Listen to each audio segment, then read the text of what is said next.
দর্শক, শেখ হাসিনার দেশ ছেড়ে পালানো এবং আওয়ামী লীগ সরকারের পতন এবং নির্মম পতন বলা যায়, এবং নির্মম পতন, এবং এটি অনিবার্য হয়ে উঠেছিল। আমরা মুখ ফুটে বলতে পারতাম না এবং বলার পরিস্থিতি ছিল না। সবশেষ যে অবস্থা, সেনাপ্রধান তিনি বৈঠক করেছেন এবং তিনি জানিয়েছেন যে তিনি জাতীয় পার্টি, জামাতে ইসলামী এবং বিএনপির সঙ্গে বৈঠক করেছেন। এর বাইরে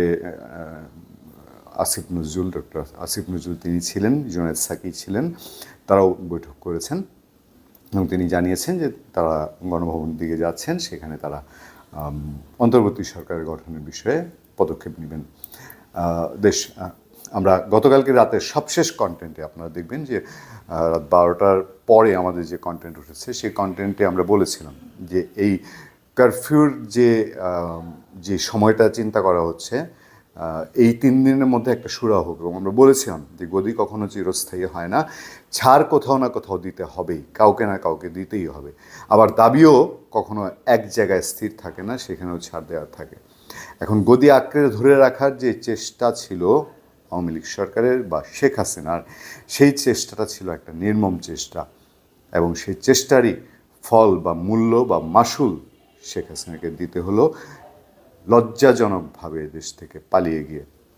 যেমন হামিদ কারজাই পালাতে বাধ্য হয়েছিলেন, সেরকমভাবে পালিয়ে গেলেন একটি হেলিকপ্টারে চড়ে। জানি না এই দেশকে তিনি কতটা তলাবিহীন ঝুড়ি করে রেখে গিয়েছেন, মানুষ জানে। ব্যাংকগুলো প্রায় খালি, এবং এই ব্যাংক লুটপাটের একটা বড় সুযোগ করে দেওয়াই আওয়ামী লীগ সরকারের পতনের একটা বড় কারণ। আরও অন্যান্য কারণগুলো নিয়ে আমরা কথা বলবো। সর্বশেষ যে পরিস্থিতি, সেটা হচ্ছে যে রাজধানী সম্পূর্ণভাবে জনসাধারণের দখলে, এবং স্টুডেন্টরা, ছাত্ররা যারা এই বিজয়ের মূল চাবিকাঠি, তারা রাস্তায় বাংলাদেশের জাতীয় পতাকা নিয়ে তারা স্লোগান দিচ্ছেন, তারা ঘুরে বেড়াচ্ছেন, তাদের পুরো পরিবার নিয়ে তারা উপভোগ করছেন। এবং আরও নির্মমতা হচ্ছে, যে গণভবন নিয়ে শেখ হাসিনা খুব দম্ভ করতেন, সেখানে তিনি হাঁস পালেন, মাছ পালেন, গরু পালেন, তার শাকসবজি কিছু কেনা লাগে না।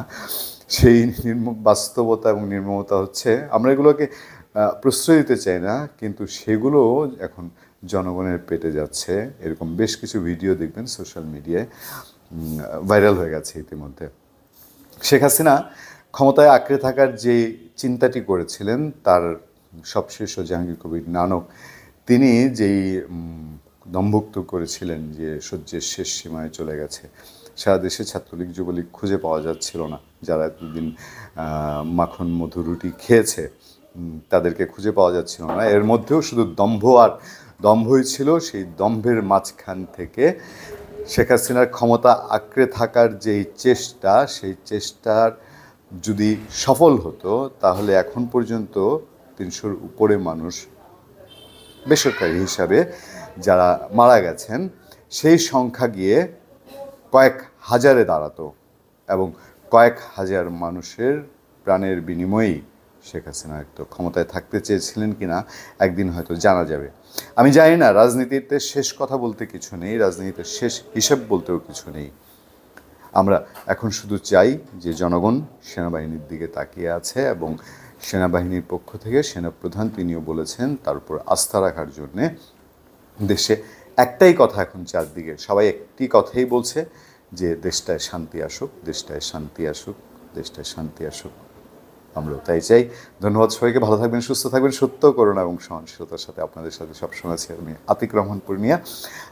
এখন এই সময়টি একদম জাস্ট সেনাপ্রধানের বক্তব্যে যদি বলি, যে রাজনৈতিক ক্রান্তিকাল চলছে, এই সময়ে এসে এই গত 10-12 বছরে আমাদের অভিজ্ঞতাগুলো, আমরা যে কঠিন বাস্তবতাগুলোর মুখোমুখি হয়েছে আওয়ামী লীগ সরকারের প্রশাসন এবং তার সাংবাদিকতা করতে গিয়ে, এবং প্রতি পদে পদে, এবং বিশেষ করে গত 2-2.5 বছরে আমি যেই বাস্তবতাগুলোর মুখোমুখি হয়েছি, সেটা ফেসবুকে কথা বলতে গিয়ে বাংলাদেশে বসে থেকে, বা ইউটিউবে কথা বলতে গিয়ে, অথবা টেলিভিশনে রিপোর্ট করতে গিয়ে, এর বাইরেও আমার দেখা যে বিষয়গুলো, আওয়ামী লীগের যেসব লুটপাট, যেসব অপকর্মগুলো আছে, সেগুলো নিয়ে নিশ্চয়ই আপনাদের সঙ্গে গল্প হবে, কথা হবে।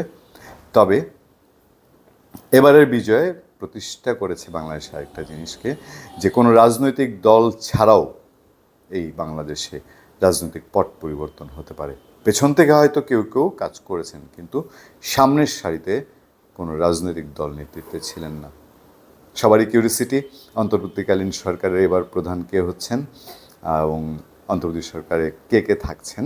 নিশ্চয়ই আমরা সেদিকে চোখ রাখবো এবং আপনাদের সঙ্গে আবারও কথা হবে। ভালো থাকবেন, সুস্থ থাকবেন। সত্য, করুণা এবং সহনশীলতার সাথে আপনাদের সঙ্গে আছি আতিক রহমান, পূর্ণিয়া।